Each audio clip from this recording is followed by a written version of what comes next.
તો દાહોદના દેવગઢ બારિયામાં જર્જરિત બ્રિજની પોલ ખુલી ગઈ છે। દેવગઢ બારિયાની વચ્ચે પાનમ નદી પરનો પુલ જર્જરિત છે।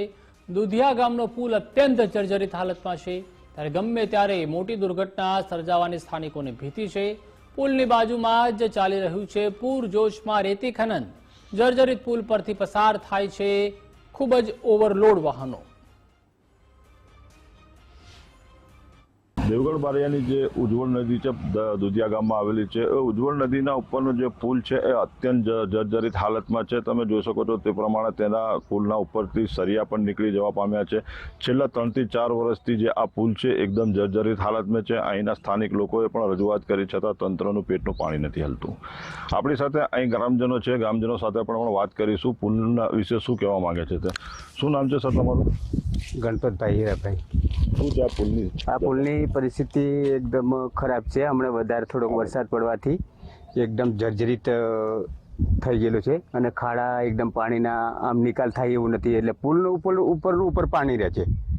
એટલે એકદમ બધા જે વચ્ચે આગળ થોડું રિપેરિંગ કર્યું હતું એ નીકળી ગયું, વધારે વરસાદ થવાથી નીકળી ગયું। તો આ પુલના જે નીચે રિપેરિંગ કામનો ચાલુ છે બરાબર છે, પણ ઉપર કરવાની જરૂર છે, એનું કરો ને।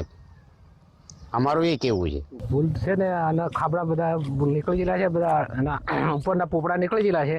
પુલની હાલત નથી બરાબર ને એના સળિયા દેખાય છે બહાર, અને નીચે પહેલે પ્લાસ્ટર કરેલું છે, નીચે કંઈ કામ નથી, ઉપરનું આપણે જરૂર છે। એટલે એની હાલત પુલને એવા જે પહેલે થઈ ગયેલા છે।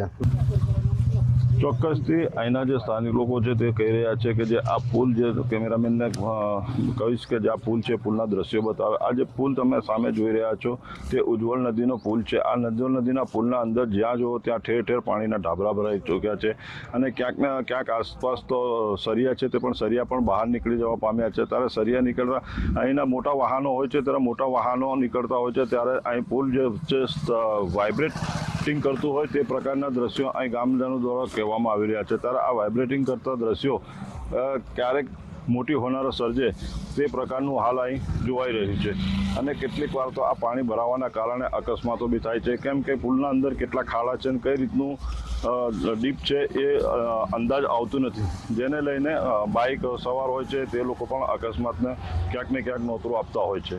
તો આ જે સરકારી બાબુઓ છે આ પુલને ક્યારે રિપેર કરશે ને ક્યારે વ્યવસ્થિત કરશે તે જોવું રહ્યું। ઇરફાન મકરાણી, ગુજરાત ફર્સ્ટ, દેવગઢ બારિયા।